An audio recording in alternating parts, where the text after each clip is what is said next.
Hello and welcome to Kabbalistic Astrology, the world's weekly forecast. This is Matt Taylor and my name is Nicola Ercolani, and we are here to bring you the world's astrology forecast. That's more Matt's part, and my part is more to bring the energetics to that and some teachings and ideas how you could deal with all what's going on. Hi Matt, how are you this week? Good, how are you? I'm recovering because I've been just a little tired. Yes, a little tired for the last couple of weeks, but all right. I'm not complaining about it. It's been a good few weeks, but just everything's starting up again and different life happens, doesn't it? You lose, I think you lose yourself sometimes in other things, and then you have to come back to yourself at some point. Totally. So I feel that. How do you feel?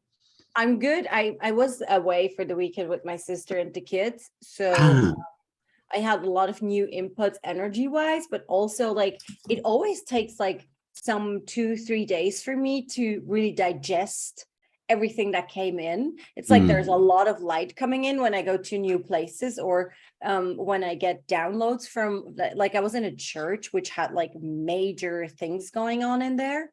And so whenever I come back, then I have so many things to unpack. Right. I don't know if anybody else has that as well, but I function like this. So it always it takes a couple of days to get into the old energy and to unpack everything that I saw. So yeah, holidays are like that, isn't it? They're high inputs, isn't it? Whether they're visual or energetic or maybe combinations. Yes. They're very, they have a lot of inputs, don't they? And they take a long time to process what happened in there. Totally. So it's sort of a little vortex, aren't they? Holidays. Totally. Sort of shoot off into something else and you have an experience and you come back. Yeah. Because I think with holidays, things don't happen as they normally would. You don't have a routine for a start. You're sort of going with flows and feelings, and especially with two little children, 6 and 3 boys. On sugar. You go with the flow, which is really amazing. So what's going on nice. Astrology wise? Well, this week we finalized the month of Virgo. So, we're coming into the last week. As we said in the previous podcast, Virgo is really about analysis and details, and it's also it's primed in the bigger picture for us to go back in time. So we're reflecting the whole year. So a lot of the experiences that we have in this month are quite reflective of the year that we had. So they're high impact. We're it's ruled by the Virgin, so we're cleansing or cleaning or purifying or detoxing on all of the things that we've had in the last 12 months. So what do I mean by that? It's sort of we go through a year and we don't really, sometimes we're amazing and great and happy and sharing and creative, and sometimes we're not. We're, withholding or introverted or doubt-filled or insecure. And so Virgo is the month to go through a cleanse of all of the short circuits that we've had in the year. And the reason for that is because in the month of Libra, our soul karmically resets. So we have a karmic reset of what we're going to get for the next 12 months on the soul level.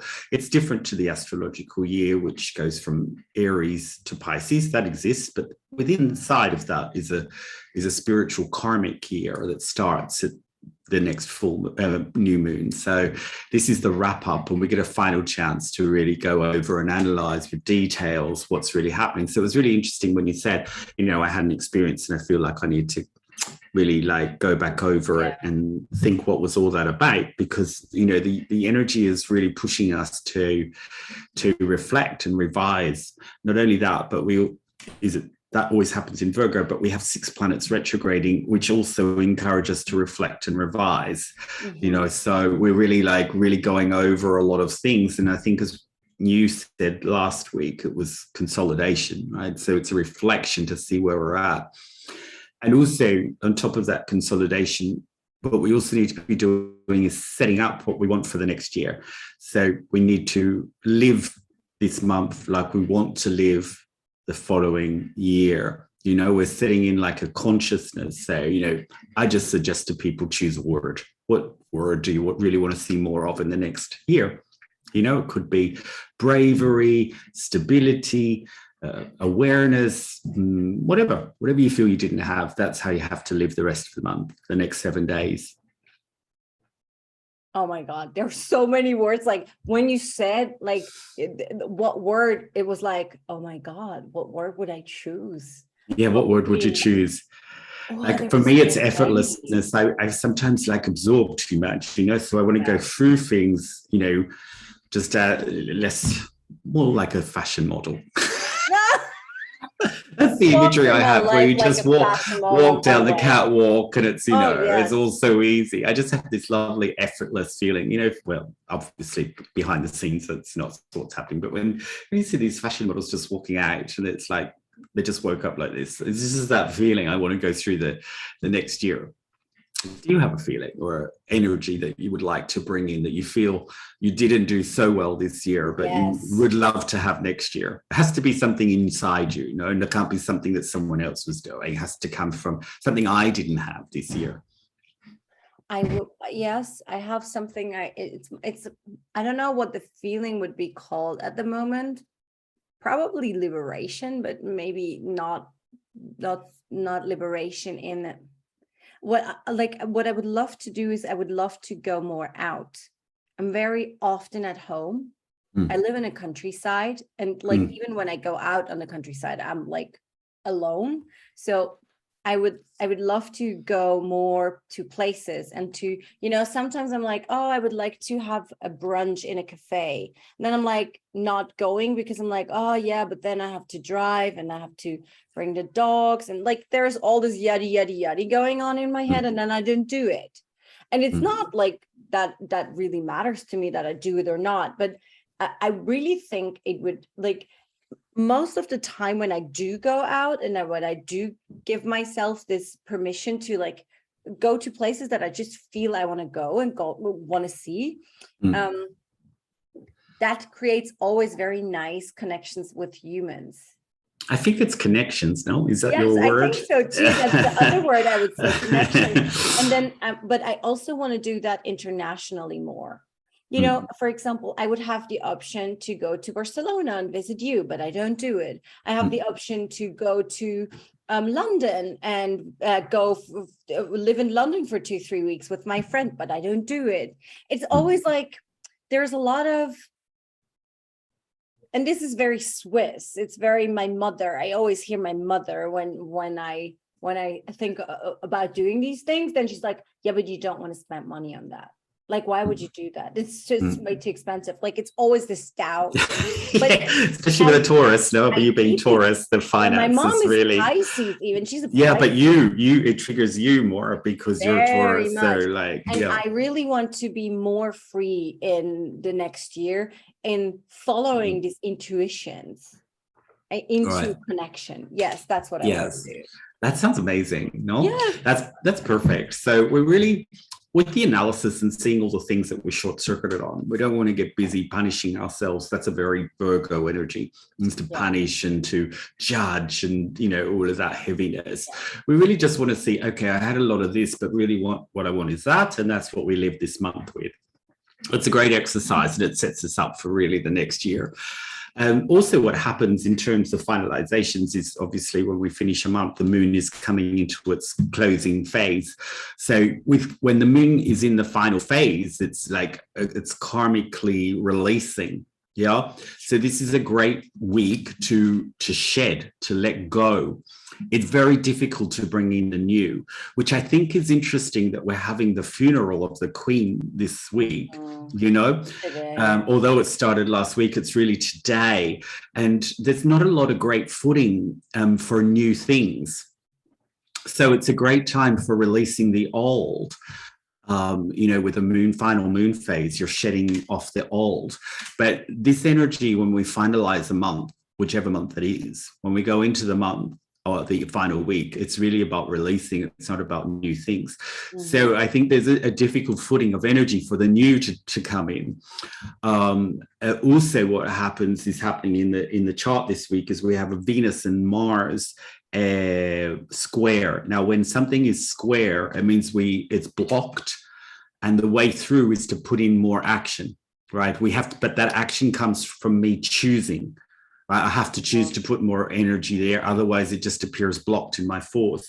And Venus is one of the things that Venus rules. It rules a lot of things, but I'm just picking the ones that relate to this, to the funeral, is that Venus relates to diplomatic missions.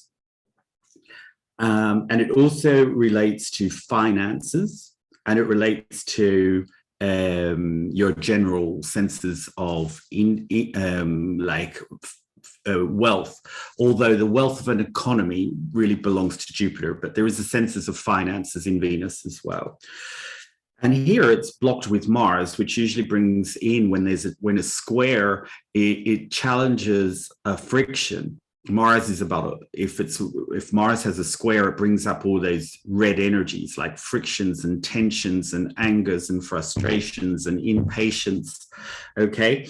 So here, I think, even though everybody's coming around for this funeral very somber, I think in the background, this would be a lot of frictions and tensions in relation to diplomacy of each country.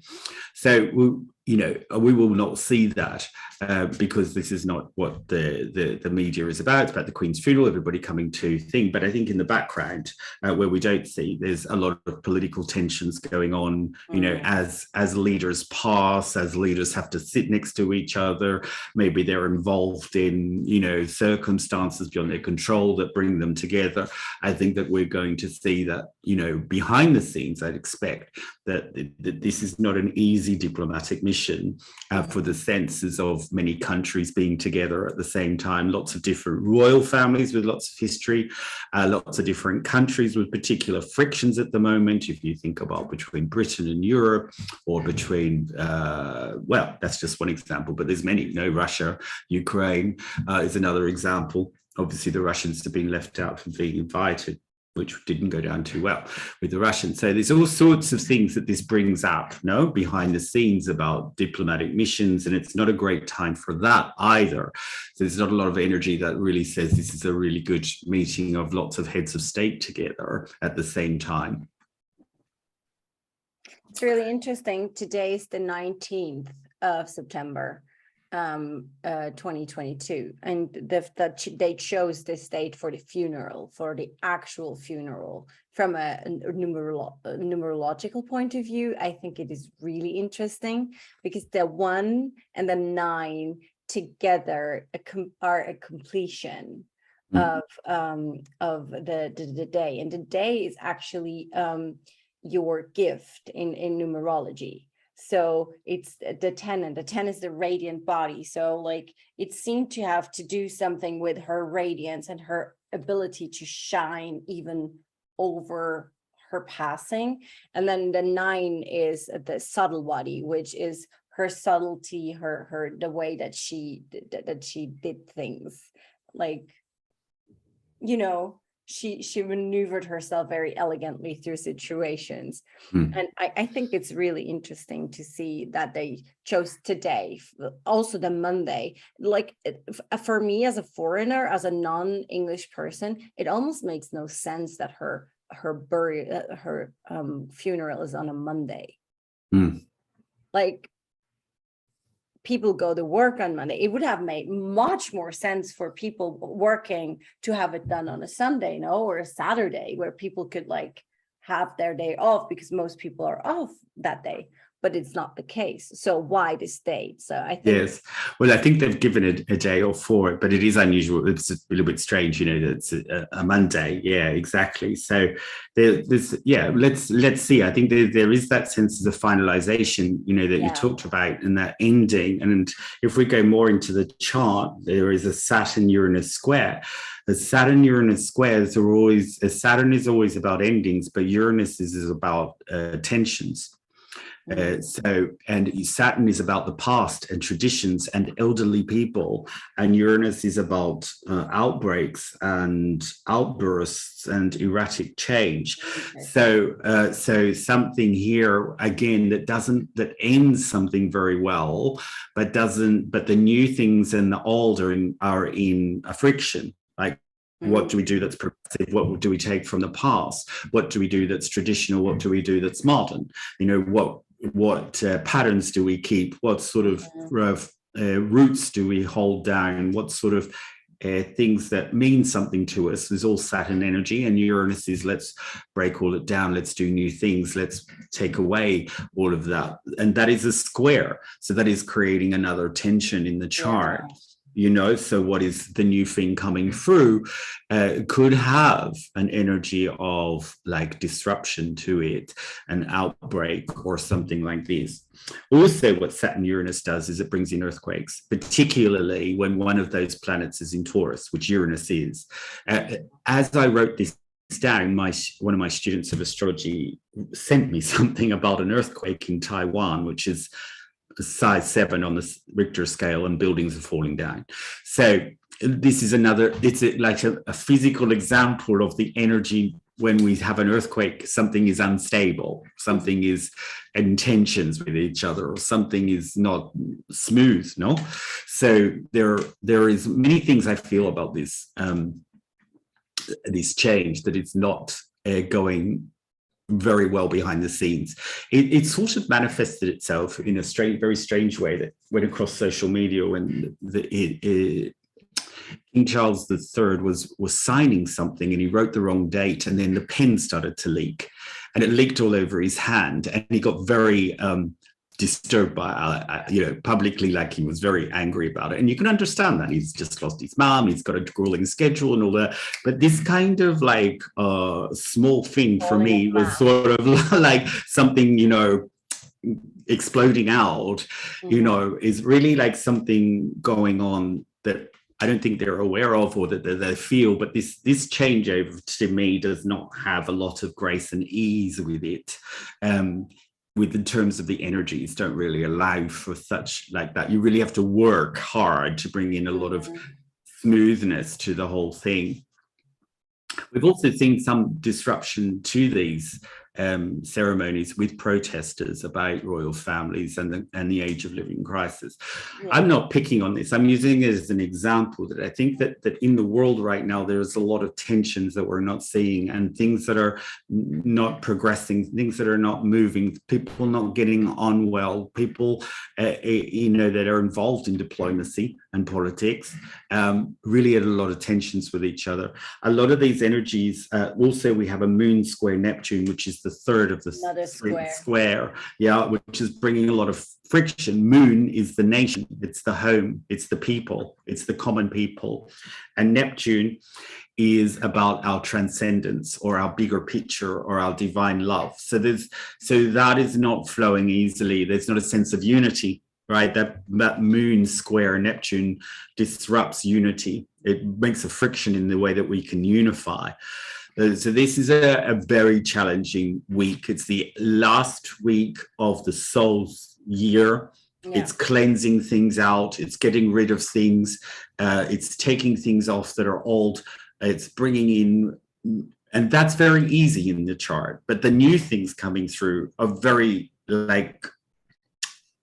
great. You know, they're sort of clunky and awkward and disruptive and bringing up things. All of these planets, interesting, rule over energy and resources. So Neptune rules over oil and gas. Saturn rules over the minerals and the metals in the ground. Uranus rules over electricity. What else? Mars rules over, what does Mars rule over? Like iron ore. So all of the resources that we use for production of things, and electricity and energy, are all in a square as well as we go into the last. It's setting up the new year. So for me, look for things around diplomacy in the new year, finances, resources, and energy. I think are going to be a big thing, as well as how do we go forward from old things.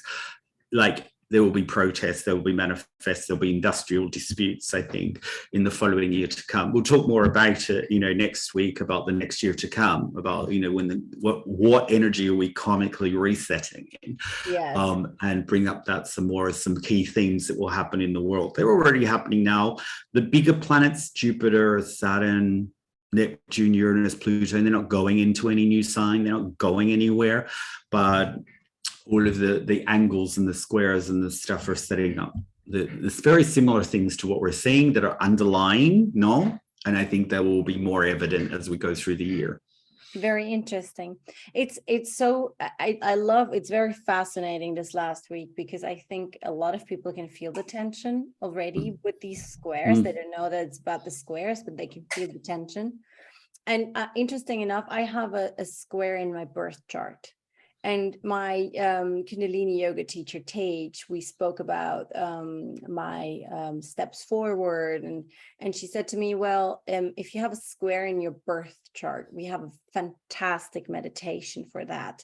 And the Yogi Bhajan said this meditation very nobly, and it will be extremely helpful whenever you are effective and create a success in your life. You also generate some opposition and animosity. So whenever you go your way, whenever you do your thing, like your other people around you, they react on to that. And then, by the way, my liberation and connection, like I get that with my mom and saying, oh, it's too expensive, etc. And then it's called the law of polarity. Sometimes you have a square in your life creating bad luck in life. This meditation helps to eliminate enemies and animosity forever. It's called facing a square in your life. It can give you mental self-control and lets your command over your 5 tattvas for effective living. So the 5 tattvas are the elements in the body that we all have. And with this meditation, what you do, you get really the control over the tattvas, so that when the square would actually block you, you can like maneuver yourself around polarities and like go higher than that, which is so fascinating. And yes. I did this meditation because like for quite some time. Just on that square point, you know, Yes. when in the chart, it actually comes 90, it's a 90-degree angle. So you have one planet there, one planet here, and they're at 90 degrees with each other. It's called a square. But the square, when you see it in the chart, it's not filled in, it's empty. So it's like just the line of a square. So here in the ancient astrology, what they're saying is that when you do the actions to break that, when you do a lot of actions to push through that, right? It's a blockage. I have to push and do more action to reveal light, because inside of it is empty. It's symbolizing that there's light in there. So people feel that light, right? So, you know, they're like, oh, she's moving forward. Look at all that light. And so it's discombobulating for, you know, maybe people around you, but also for you when you're going through something and you reveal a lot of light and you're going into a new thing. It's like, I've succeeded. I've got a huge amount of confidence. I feel stronger in something. So they're very powerful if you can keep working and pushing. Yes. Yeah. And it's very beautiful, because what they say is when you do this meditation with this, when there is a lot of squares currently, and this is like really the case, and there's a lot of shit retrograde. So when there are a lot of squares and you do this meditation, what it actually does energetically, you build triangles. Yes. And you empower yourself with that. And then that's so good. It's so beautiful. Try just for people who don't know, triangles are when things in the chart are when things glide, like you're skating on ice, you're just moving beautifully, elegantly, like on a catwalk probably. And then it's written, instead of being afraid of the unknown, make the unknown your friend. Some of you are ready to look into the unknown areas of your greater self. And this is the meditation for. So for any one of you that is like, oh my God, I want to have that, give me this meditation, you can contact me or Matt, and we will send it to you. So you can do it. There's a whole description with that. It comes along. And if you have questions, you just ask ahead. So I think it's really beneficial to know about this meditation, especially this week. Yeah, it's amazing. It's so good. I love it. It was amazing information to have this week, you know, at hand. So yes, that's it really for the week. And just bearing in mind that we have another 6 retrogrades. So interestingly, with these 6 retrogrades, I'll just break it down because we've done quite a lot already, but the 5 of them are the outer planets: Jupiter, Saturn, Uranus, Neptune, Pluto, the ones further away from us, further away from the sun. Now, the 5 outer planets, they when they retrograde, they're affecting the bigger entity of us. So communities, societies, the world, us in our universe, us in our cosmos, right? Quite like big energies. They're making the whole world retrograde. The whole world is reflecting on what are we doing for our groups, our society, our community, our humanity, humanitarian things. And Mercury is retrograding as well. So Mercury is as an inner planet. It makes us retrograde on those very personal things. So Mercury is retrograding particularly around, mercurial things are really the things that are happening in my logic or my thought, speech, connections, communications. So they make us reflect on these things. Now, Mercury is retrograding principally in earth signs this year. So this retrograde started in Libra, which is an air sign, but it will be it'll go back into Virgo, which is an earth sign. So it's making us retrograde on very daily life. It's making us rethink our daily life. When it goes into Virgo next week, and we'll still have another 2 weeks of retrograde, it's really getting into the analysis, the details, the daily life. What am I doing from minute to minute? What am I doing? How can I streamline it? How can I make it more efficient? How can I make it more smooth? All of this, and we will see the bits, the fat that we need to get rid of to streamline it, the excess, Yeah. So this is what the Mercury in retrograde will do. Where am I excessive? Where am I going, doing things that are wasteful? Virgos are not wasteful people. The sign before Leo is very ostentatious. It's very over the top. It's very super, Let's have excess everywhere. So as we have Virgo as the following sign, it's really about streamlining and cutting back and analyzing and efficiency and cleaning and detoxing and purifying and all of that.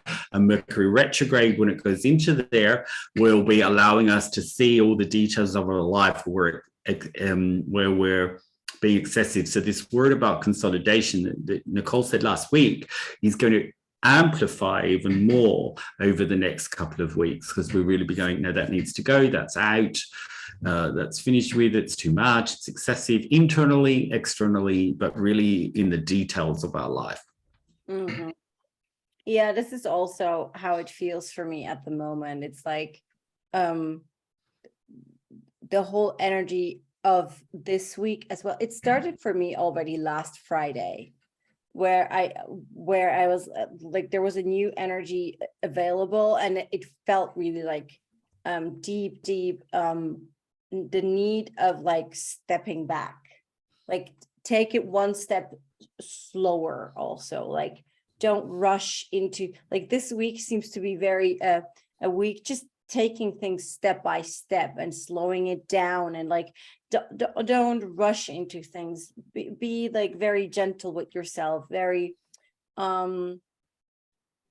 considering your own nervous system, considering your own energy. Relax when you have to relax, because I feel that the new year, as the new soul year, as well as October, I can feel that there's coming so much. It's like sucking already a little bit. So I feel we really have to like go step by step into that, and then we will be fine. Yeah, I mean, these retrogrades won't finish until December or so, and they're gaining momentum as they go more into the depths. So yeah, this month in October you're going to really feel a lot of retrogrades. Retrogrades are not a great energy for going forward, yet there are a lot of squares where you have to push. It's paradox, paradox in the thing. Yeah. So it's like a combination of being relaxed and calm and tranquil, but also sort of quietly persisting, with something to push it, to break it, not with an anxiety or a stress or an upset, because that's what squares can do. They can make it all a little bit like a tremor. Yeah. I think that's why I also have this feeling of like we need to take a step back and like really just do things step by step, and not step by step. Yeah. Too irrational. Erratic or yes, exactly. It's not the week for that. It's the week for like, okay. So also with your reaction, someone's like pissing you off, take a step back and let that energy like Yes. go away, and then like see what you want to do then, maybe 2-3 days later. Like you don't have to react on everything that happens to you. Sometimes you just walk away, and then you're like, okay, do I really want to react after 2 or 3 days? And then because the aggression or the energy is gone, and then you're like, oh no, I actually don't really want to say anything, or something like that. So I feel it's really the need to step back and the need to like go into deeper consolidation with yourself. That really would be my week, I feel. Beautiful. Yeah, I love that. Oh, me too. So thank you very much, Matt. That was wonderful. If you liked our talk, please, we love to have likes on our YouTube videos, on our podcasts. We love to have your questions. If you have any, please don't hesitate to contact us via DM or email. And we wish you all a wonderful week. And thank you very much for listening to the podcast, and have a wonderful time. Bye. Bye.